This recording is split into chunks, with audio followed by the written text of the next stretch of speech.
Quick question.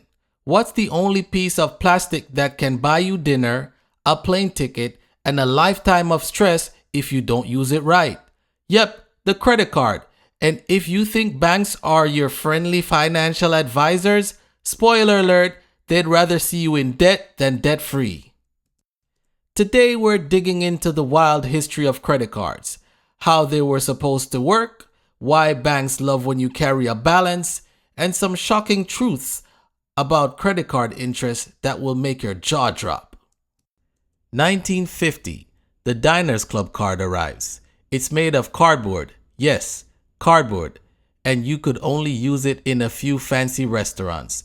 Fast forward to the 1960s, Bank of America drops the Bank AmeriCard, later Visa, and suddenly Americans are living on swipe mode. Originally the idea was simple, buy now, pay later, but always pay it back in full. It was supposed to be like your electric bill, something you clear monthly. Credit cards were never meant to be debt machines. They were meant to replace cash. Imagine calling your electric company and saying, "Hey, I'll pay the minimum for the next 3 years." Boom, lights out. But somehow, with credit cards, banks normalize dragging balances month to month.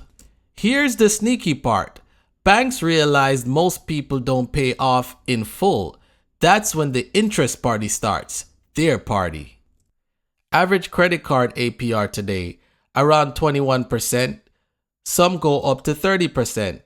That means if you owe $1,000 and only pay the minimum, you could be stuck paying for the same $1,000 burger for years. By the time you're done, you've bought the burger, the fries, the milkshake, and probably the restaurant franchise. Alright, here's the shockers most people don't know. Daily compounding. Credit card interest isn't just monthly, it's actually calculated daily. So every single day you carry a balance, you're racking up microcharges. Your debt is literally growing while you brush your teeth. Minimum payments trap. Paying only the minimum and a $5,000 balance at 20% APR, that could take you up to over 30 years to pay off. And you'll pay over $12,000 in interest alone. That's more than double your original debt. The grace period myth. Pay late once, even by a day, and you could lose your grace period. Suddenly, your purchases start accruing interest immediately. The double interest surprise. Some cards use something called two-cycle billing. Translation, you could end up paying interest on purchases you already paid off. Basically, it's the financial version of a jump scare. They call people that pay their balance in full every month deadbeats. Can you imagine? You're responsible, you win at money, and the bank says, "Boo, we can't bleed this guy." Meanwhile, the folks carrying balances are called revolvers. Sounds like a cool action hero, right? But really it just means this one guy's paying for our yachts. Remember this quote. Compound interest works for you when you save and against you when you owe. Or as Warren Buffett once joked, if you're smart, you don't need it. If you're dumb, you'll never understand it. So here's the deal. Don't let banks use your balance as their bonus checks. Treat your credit card like your electric bill. Pay it off monthly. Use the rewards. Build your credit and move on. Leaving a balance is like feeding a vampire.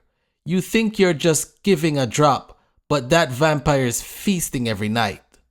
Alright, let's wrap it up. If you laughed, learned, or cried about daily compounding interest, smash the like button, subscribe, drop a comment, and share this video.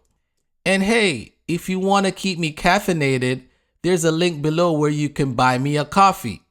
Unlike credit card debt, that's a purchase you won't regret. Now let me ask you, do you pay off your credit card in full every month? Or are you secretly funding a banker's next trip to Cabo? Comment below, I want to know. This video is for educational and entertainment purposes only. I am not your financial advisor, and this is not financial advice. Always do your own research and make the best decisions for your situation.